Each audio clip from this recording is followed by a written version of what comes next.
नमस्कार दोस्तों, स्वागत है आपका हमारे यूट्यूब चैनल पे। तो दोस्तों, आज की वीडियो तैयारी के दौरान टाइम मैनेजमेंट कैसे करें उस पर रहने वाली है। वीडियो को बनाने का मेन मकसद ये है दोस्तों, क्योंकि बहुत से बच्चों की क्वेरी आ रही थी कि आप किस प्रकार का टाइम टेबल फॉलो करते थे। हमसे टाइम टेबल फॉलो नहीं हो पाता, हम क्या करें, या प्रत्येक सब्जेक्ट को टाइम नहीं दे पाते हैं, उसके लिए क्या करें। तो इन सबको देखते हुए ये वीडियो बनाई गई है दोस्तों। आज की वीडियो थोड़ा लंबी रहने वाली है, तो थोड़ा धैर्य बना के देखें। तो चलिए स्टार्ट करते हैं हमारी आज की वीडियो। टाइम के जो प्रिपरेशन के दौरान होता है दोस्तों, पहली जो समस्या आती है बच्चों के साथ वो होता है UK triple S C UK PSC. इसके स्थान पे कोई भी एग्जाम हो सकता है, ठीक है। UK triple S C UK PSC के लिए किस तरीके से टाइम टेबल फॉलो करें। तो दोस्तों, इसके लिए बहुत से बच्चे क्या करते हैं, एक सटीक बट बहुत टाइट टाइम टेबल बना लेते हैं। जैसे सुबह 4 बजे उठना है, 4 से 5 ये पढ़ना है, 5 से 6 ये वाला सब्जेक्ट पढ़ना है, 6 से 7 नाश्ता नहाना धोना है, 7 से 8 ये पढ़ना है। तो ये बहुत ही स्ट्रिक्ट टाइम टेबल है, ठीक है। और इसमें अपने को बांधने की कोशिश करते हैं, और ज़्यादा से ज़्यादा 3-4 दिन ये फॉलो हो पाएगा, ठीक है।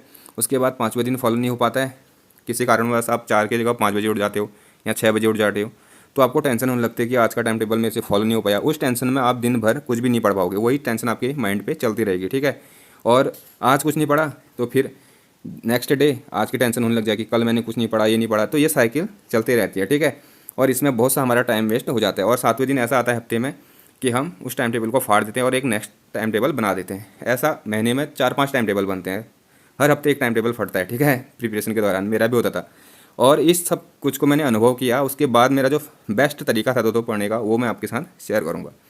जो मेरा तरीका था दोस्तों, मैं करता था, कोई फिक्स टाइम टेबल फॉलो नहीं करता था। मैं आपको कहूँगा कि आप भी कोई फिक्स टाइम टेबल फॉलो नहीं कीजिए। और इसके लिए आपको क्या करना है, टारगेट लेके पढ़ाई करनी है, ठीक है। टारगेट लेके किस तरीके से पढ़ाई करते हैं, इसमें अलग अलग तरीके से लोग पढ़ाई करते हैं। कोई ऐसा टारगेट लेता है कि मुझे आज के दिन में इतने टॉपिक कंप्लीट करने हैं, इस सब्जेक्ट का ये, इस सब्जेक्ट का ये, इस सब्जेक्ट का ये, और इसके लिए मुझे चाहे 5 घंटा देने पड़े, 6 घंटा देने पड़े, 8 घंटा देने पड़े या 10 घंटा देने पड़े, जितने भी घंटे में ये टॉपिक कंप्लीट होगा मैं करके रहूँगा, ठीक है। कोई इस तरीके से टारगेट लेते हैं। और जो मैं टारगेट लेता था दोस्तों, मैं इस तरीके से नहीं लेता था। मैं लेता था टाइम के हिसाब से। मैं करता था कि मेरे को 8 घंटा पढ़ना है दिन का, तो पढ़ना है। और मैं लेता था ऐसे 10, अपने एक डायरी थी मेरी, उसमें ऐसे 10 लकीरें खींच लेता था, ठीक है। और जब भी मैं उठता था, उठने का कोई फिक्स टाइम नहीं था, क्योंकि मैं इस टाइप से कोई टाइम टेबल बनाता नहीं था। कभी भी उठ लो, जब भी आप उठते हो ये मान के चलो कि तब से आपका सवेरा स्टार्ट हो गया, ठीक है। आपकी मॉर्निंग चाहे 12 बजे उठ रहे हो, क्योंकि आप 12 बजे अगर आप उठ रहे हो, इसका मतलब आप रात में 2-3 बजे के आसपास सो रखे हो, ठीक है, ठीक है। तो आप कभी भी अगर रात में देर में सोओगे तो दिन सुबह देर में उठोगे, रात में जल्दी सो जाओगे, सुबह जल्दी उठोगे। तो चलते रहता है, ठीक है। आप जब भी उठते हो वहाँ से अपना मॉर्निंग मान लो, ठीक है, और पढ़ना स्टार्ट करो। जितना पढ़ते हो, जैसे मैंने 1 घंटा पढ़ लिया टाइमर लगा के, 1 घंटा कट कर लिया। उसके बाद 5-10 मिनट अपना घूम फिर लिया, पानी पिया, थोड़ा कुछ देख लिया, खा लिया, खाना है तो टाइम जो माइंड होता है रिलैक्स हो जाता है। उसके बाद दूसरा घंटा पढ़ा। ऐसे ऐसे चलते रहता था मेरा। और मैं देखता था शाम तक, रात तक, जब सोने तक, कभी मैं 5 घंटा पढ़ता था दिन का, कभी 6, कभी 7, कभी 8, कभी 9, कभी 10 घंटे भी हो जाते थे, ठीक है। और जो मेरा महीने का एवरेज निकलता था दोस्तों, वो 7 से 8 घंटा निकलता था। और अगर आप 7 से 8 घंटा आपका एवरेज निकल रहा है महीने का, तो ये बेस्ट है, ठीक है, बहुत बेस्ट है, ठीक है, वन डे एग्जाम के लिए, कोई भी एग्जाम के लिए। तो इस तरीके से मैं पढ़ता था दोस्तों। आप भी इस चीज़ को फॉलो कर सकते हो। अब वे आपका कुछ दूसरा हो सकता है, बट ये चीज़ बेस्ट है, ठीक है। टारगेट लेके पढ़ाई करना मेरे हिसाब से। अब जो दूसरा क्वेश्चन आता है दोस्तों, वो आता है किस सब्जेक्ट को कितना टाइम दें। ये भी बहुत ही इंपॉर्टेंट है। मैं एक चीज़ आपको बता देना चाहता हूँ। बहुत से बच्चे पढ़ाई करते हैं, सब पढ़ते हैं, ठीक है। बट मैं आपको बता रहा हूँ एक बात, कि जिस बच्चे की जो रणनीति है, स्ट्रैटेजी है दोस्तों, जितनी तगड़ी होगी वो उतना अच्छा मार्क्स लेके आता है, ठीक है। और स्ट्रैटेजी बनती है तुम्हारे थिंकिंग से, तुम्हारे गाइडेंस से, किसी कि तुमको गाइडेंस किस बंदे का मिला है, ठीक है। तो आप अगर मेरा टेक्निक थी वो आपको पसंद है तो आप फॉलो कर सकते हैं, ठीक है। तो मैं अपना 8 घंटे का बताता हूँ मैं किस सब्जेक्ट को कितना टाइम देता था। 8 घंटे होते थे दोस्तों। ये 8 घंटा आपका 6 भी हो सकता है, 10 भी हो सकता है, 12 भी हो सकता है, कुछ भी हो सकता है, ठीक है। मैं 8 घंटा मैं अपना मान के चलता था दिन का, और आप इसे कुछ भी घंटे में डिवाइड कर सकते हो। तो मैं ये देखता था कि इसे मैं 3-1-1-3 में तोड़ देता था। ये तोड़ने का रीज़न भी मैं आपको बताऊँगा, ठीक है। जैसे हमारे एग्जाम होता है यूके ट्रिपल एससी का, 100 नंबर का आता है, उसमें सबसे ज़्यादा आती है 40 नंबर की उत्तराखंड। तो मैं 40 नंबर की उत्तराखंड को उससे ज़्यादा दूंगा ना, तो 8 का मैं 40% निकालता था, तो निकलता है 3 के आसपास, 3 घंटे के आसपास। तो मैं उत्तराखंड को 3 घंटा देता था, ठीक है। उत्तराखंड को 3 घंटा देता था। और उस 3 घंटे में भी मैं 1 घंटा जो होता था दोस्तों, वो हर हमेशा परीक्षा वाणी तो पढ़ता ही था, ठीक है। वो परीक्षा वाणी मेरे बगल में रहती थी हमेशा 1 घंटा। और 2 घंटा मैं कभी यूट्यूब से पढ़ लूँगा, नोट्स बना लूँगा, कभी अजय राउत के नोट्स पढ़ लूँगा, कभी अजय राउत पढ़ लूँगा, या कभी घनश्याम जोशी यहाँ कभी लाल किताब, ठीक है, यहाँ कभी बिनसर, ये सब पढ़ते रहता था, ठीक है। और परीक्षा हमारी डेली का 1 घंटा ये होता था मेरा उत्तराखंड का। दूसरा 1 घंटा होता था दोस्तों हिंदी का, क्योंकि 3 घंटे अपने दे दिए उत्तराखंड को, 5 घंटे बचे। 5 घंटे 20 नंबर की हिंदी आती है, तो 5 का 20% निकालो, 1 के आसपास आता था, ठीक है। और मैं इसे 1-10 करता हूँ। ये 10 जो मिनट है दोस्तों, इसका लॉजिक मैं आपको बाद में बताऊँगा, ठीक है। ये 10 मिनट का क्या है, तो 1-10 में हिंदी को देता था पर डे, हो गए 4 घंटे, अब बचे 4 घंटे। 1 घंटा में पर डे करंट अफेयर पढ़ता था, ठीक है, डेली बेस पे। क्योंकि डेली बेस पे करंट अफेयर पढ़ने से ये फ़ायदा होता है कि आपका जो मिसलेनियस होता है दोस्तों, जो विविध वाला पोर्शन होता है, वो आपका बहुत स्ट्रांग हो जाता है और आपका कॉन्फिडेंस बहुत बढ़ जाता है। क्योंकि वो जो पर डे वो होता है दोस्तों करंट अफेयर, उसमें आपको जो टीचर पढ़ाता है उस करंट अफेयर के साथ साथ उसके संबंधित क्वेश्चन भी बताता है, सब्जेक्ट के क्वेश्चन, ठीक है। तो उससे आपका सब्जेक्ट भी स्ट्रांग होता है और मिसलेनियस भी एकदम से बनता है और करंट अफेयर भी बनता है, ठीक है। इसलिए मैं पर डे करंट अफेयर की वीडियो पढ़ता था। आप देख लो यूट्यूब पे बहुत से चैनल पढ़ाते हैं। ये हो गए 5 घंटा। अब जो 3 घंटा रहता था दोस्तों, ये रहता था जीएस के लिए 3 घंटा, ठीक है।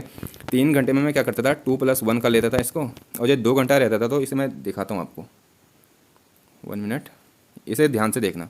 मेरा रहता था, इससे कर लेता था 2 और 1, ठीक है। और इस 2 और 1 को मैं 8-8 घंटे 3 दिन में डिवाइड करता था, 3 शिफ्ट में। जैसे पहले के 8 दिन में पढ़ता था 2 घंटा हिस्ट्री और 1 घंटा पॉलिटी, पहले के 8 दिन। फिर दूसरे 8 दिन पढ़ता था 2 घंटा पॉलिटी, 1 घंटा हिस्ट्री। जो मैंने पहले हिस्ट्री पढ़ी थी वो इस 1 घंटे में रिवीजन हो जाती थी, ठीक है। और फिर नेक्स्ट जो 8 दिन होते थे दोस्तों, उसमें पढ़ता था 2 घंटा ज्योग्राफी, 1 घंटा इकोनॉमी। और फिर जो इकोनॉमी का 2 घंटे का टाइम आता है तो उसमें कम देता था, क्योंकि इकोनॉमी जो होती है कम आती है, ठीक है। तो मैं जो नेक्स्ट जो टारगेट रखता था वो 6 दिन का रखता था। उसमें मैं 2 घंटा इकोनॉमी पढ़ता था, 1 घंटा ज्योग्राफी, उसमें मैं ज्योग्राफी को रिवीजन कर लेता था। ये मेरा रहता था। कितने हो गए, 8 × 24, 24 में 6, 30 करेक्ट हो जाते हैं, ठीक है। ये रहता था मेरा। और इसे आप 7 दिन का भी, अगर शुरुआत में कर रहे हैं तो इसे आप 7-7 दिन का भी कर सकते हैं। 7-7 21, 6 27, जो 3-4 दिन बचते हैं उसमें आप कंप्यूटर, रीजनिंग या जो पर्यावरण होता है उसे भी कवर कर सकते हो। तो ये मेरा रहता था, वही मैंने यहाँ पे लिखा भी है, ठीक है। जैसे 3 घंटा यूके, 1 घंटा हिंदी डेली का, 1 घंटा करंट अफेयर, 3 घंटा 8-8 डे के हिसाब से अपना सब्जेक्ट पढ़ लो। बेस्ट रिवीजन भी होता था और पढ़ा भी अच्छा जाता था और कोई माइंड में प्रेशर भी नहीं रहता था, ठीक है। अगर महीने में आपसे 1-2 दिन नहीं भी पढ़ा जा रहा है तो कोई दिक्कत नहीं है। हर किसी के प्रिपरेशन के दौरान हर किसी के टाइम पे ये चीज़ें होती है कि पढ़ा नहीं जाता, एक दिन किसी कारणवश ख़राब चले जाता है या आपका मन नहीं लगता है, कुछ आपको परेशानी होती है, ठीक है। 2-3 दिन नहीं भी पढ़ा जाता है महीने में तो कोई दिक्कत नहीं है यार, 27 दिन तो पढ़ रहे हो ना। अगर आप जो टाइम टेबल फॉलो कर रहे हो उसका 70 से 80% भी आप फॉलो कर पा रहे हो तो बहुत बड़ी बात होती है, ठीक है। इतना कोई कर नहीं पाता वैसे। आप बना रहे होंगे टाइम टेबल, हर हफ्ते में फाड़ देते होंगे, ठीक है, क्योंकि आपको एक सटीक डायरेक्शन नहीं मिली है। अगर ऐसा आप करते हो तो मैं कह रहा हूँ आपको, आप निश्चित ही बहुत अच्छी तैयारी कर रहे हो, ठीक है। जो थर्ड क्वेश्चन होता है दोस्तों, वो आता है कि आप किस तरीके से कवर किया आपने पूरा। तो मैंने बता दिया, सबसे पहले सिलेबस पूरा करो। अगर आप बिगनर हो दोस्तों, सबसे पहले अपना जो मेन फोकस है वो सिलेबस पूरा करने में करो। सिलेबस पूरा कहाँ से पढ़ना है, क्या पढ़ना है, वो मैंने अपनी जो पुरानी वीडियो है उनमें बता रखा है। आपने नहीं देखी है, 2-3 वीडियो मैंने अपलोड किए, उन्हें देख के आओ पहले, ठीक है। सिलेबस सबसे पहले जो बिगनर है अपना सिलेबस पूरा करने पे ध्यान दो, याद करने पे ध्यान मत दो। जो तुम्हारा सिलेबस है उसे पूरा करो अच्छी किताब से, जो मैंने बता रखे हैं अच्छे सोर्स से। सिलेबस पूरा कर लो, उसके बाद रिवीजन करो और प्रैक्टिस सेट लगाओ दबा के, ठीक है। और जो अभी जिन्होंने एग्जाम आपने बहुत टाइम दे दिया एग्जाम को, 2-3 जो पहले से पढ़ रहे हैं, तो उनको मैं बताऊंगा कि आप इस तरीके से रिवीजन कर सकते हो जैसे मैंने ऊपर बताया है, ठीक है। और जो बिगनर है वो भी उस तरीके से पढ़ सकते हैं, बट अपना जो पहला फोकस रहेगा उनका अपना सिलेबस कंप्लीट करने में रहेगा, ठीक है। नोट्स वोट्स बना के रख लो, उसके बाद पढ़ते रहो, ठीक हो गया। तो ये हो गया दोस्तों जो मेन क्वेश्चन आते हैं। आप कुछ डाउट पूछे थे दोस्तों बच्चों ने कमेंट बॉक्स में, उनको मैं क्लियर करना चाहता हूँ। पहला क्वेश्चन था दोस्तों, हिंदी का जो रटने वाला पोर्शन होता है उसे किस तरीके से याद करें। पर्यायवाची, विलोम, तद्भव, तत्सम, ये वाले जो आता है बहुत से बच्चों का क्वेरी होता है, ठीक है, क्वेश्चन होता है। तो मैं बताता हूँ ये कैसे हो पाता है। जो मैंने बोला था मैं हिंदी को 1-10 मिनट देता था, तो 10 मिनट में प्रत्येक जो दिन होता था दोस्तों उसमें मैं ये रटने वाला पोर्शन पढ़ता था। आपको रटने वाले पोर्शन को याद नहीं करना है, बस 10 मिनट रोज़ उसको पढ़ना है। ऐसा कि हम मुझे पढ़ना है तो पढ़ना है वाला, याद करने के लिए नहीं, पढ़ना है, उसको देखना है आपको रोज़। जैसे 10 मिनट आज हमने विलोम शब्द देख लिए, कल 10 मिनट पर्यायवाची पढ़ेंगे, 10 मिनट तत्सम तद्भव, या आज 10 मिनट विलोम, कल भी 10 मिनट विलोम, परसों 10 मिनट विलोम, फिर ऐसे ही 10 मिनट पर्यायवाची, तत्सम तद्भव, मुहावरे। रोज़ 10-10 मिनट आप देखते रहोगे ना उनको, वो आपको खुद ब खुद याद होने लग जाएंगे 3-4 बार पढ़ने के बाद, ठीक है। तो मैं ये वाली जो अपनी रणनीति अपनाता था कि 10-10 मिनट या 15 मिनट भी दे सकते हो आप, रोज़ देखता था उसे, ठीक है। उन्हें पढ़ते रहता था, और जो मुझे थोड़ा टफ लगते थे उनको मैं थोड़ा हाईलाइट कर लेता था, क्योंकि उनकी नज़र एकदम से पड़ेगी करके दोबारा रिवीजन में, ठीक है। तो ये हिंदी को आप इस तरीके से जो रटने वाला पोर्शन है उसे कवर कर सकते हैं। दूसरा क्वेश्चन आया था कि रिवीजन कैसे करते थे, वो तो मैंने आपको बता ही दिया रिवीजन कैसा करता था।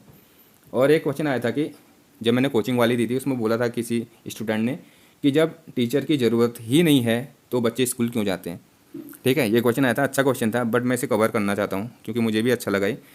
दोस्तों मैं आपको ये बताना चाहता हूँ, जो बच्चे होते हैं ना, उनको उनका जो माइंड होता है वो उतना विकसित नहीं होता है, उनको एक प्रॉपर गाइडेंस की ज़रूरत होती है। उनको सिखाया जाता है कि आपको किस तरीके से पढ़ना है, आपको किस तरीके से अपना मन लगाना है किताब पढ़ने में। आपको स्कूल में अनुशासन भी सिखाया जाता है, ठीक है। तो क्लास 1 से लेके नर्सरी से लेके जो मैं तो यहाँ तक कहता हूँ 12th तक, ठीक है, वहाँ पे बच्चे का माइंड उतना विकसित नहीं होता है, उसे एक टीचर की स्कूल की ज़रूरत होती है, वो इसलिए प्रॉपर उसे स्कूल भेजा जाता है, ठीक है। अगर घर से ही पढ़ाना है तो वो उसका जो अनुशासन आएगा वो नहीं आ पाए, पढ़ तो सकता है घर से ही बच्चा, उसे उसके मम्मी पापा, बस उसमें तो अनुशासन आएगा ना, वो नहीं आ पाएगा। तो स्कूल की ज़रूरत इसलिए है, ठीक है, और टीचर की ज़रूरत भी है। अब बात करते हैं जो कोचिंग में, तो 12th के बाद ऐसा है दोस्तों, बच्चों जो बच्चा होता है वो खुद अपने से जूनियर को कोचिंग पढ़ा सकता है। आपने देखा होगा बहुत से ग्रेजुएशन के बच्चे, यहाँ तक कि 12th के बच्चे भी ट्यूशन पढ़ाते हैं अपने से छोटे बच्चों को, ठीक है। और वैसे भी बहुत से बच्चे ग्रेजुएशन प्राइवेट भी करते हैं, ठीक है, उसमें कोई टीचर की वो करते नहीं है, लेते नहीं है, ठीक है। तो जो 12th के बाद बच्चे का जो सोचने का तरीका होता है, जो दिमाग होता है दोस्तों, वो विकसित हो जाता है, ठीक है, कि वो खुद भी पढ़ सकता है। और टीचर को मैंने नकारा नहीं है दोस्तों, टीचर की ज़रूरत इंपॉर्टेंट है लाइफ में, जो गाइड करता है आपको, ठीक है। इसके लिए यूट्यूब बेस्ट है। यूट्यूब में बहुत से टीचर पढ़ा रहे हैं, अच्छा पढ़ा रहे हैं, बहुत से लोग गाइड कर रहे हैं जिनको अनुभव है निकालने का एग्ज़ाम। मुझे प्रॉपर गाइडेंस नहीं था, इसलिए मैंने ये चैनल स्टार्ट किया कि मैं आपको प्रॉपर गाइडेंस दूँ, ठीक है। तो ऐसा कुछ नहीं है, मैं ये इसका आंसर आपको आई होप मिल गया होगा कि टीचर की ज़रूरत क्यों है, ठीक है। टीचर की ज़रूरत है और हमेशा रहेगी, ठीक है। तो चलिए दोस्तों, आज की वीडियो इतनी रहने वाली है। वीडियो देखने के लिए thank you. I hope video आपको पसंद आई होगी। अगर पसंद आई तो लाइक करें और अपने दोस्तों के साथ इसे शेयर करें। और आपका कोई भी डाउट हो जिसे आप चाहते हो कि मैं अगले जो वीडियो है उसमें कवर करूं, तो आप कमेंट बॉक्स में लिख सकते हैं। और आपको मेरी स्ट्रैटेजी कैसी लगी इसे भी बताइए कमेंट बॉक्स में, ठीक है। तो चलिए दोस्तों, आज की वीडियो को यहीं पे समाप्त करते हैं। मिलते हैं एक नेक्स्ट वीडियो के साथ, उसमें मैं आपको कुछ अच्छी चीज़ें और बताने वाला हूँ अगली वीडियो के साथ। और तब तक चैनल के साथ जुड़ जाइए। तो चलिए, तब तक अपना ख्याल रखना। Okay bye, take care.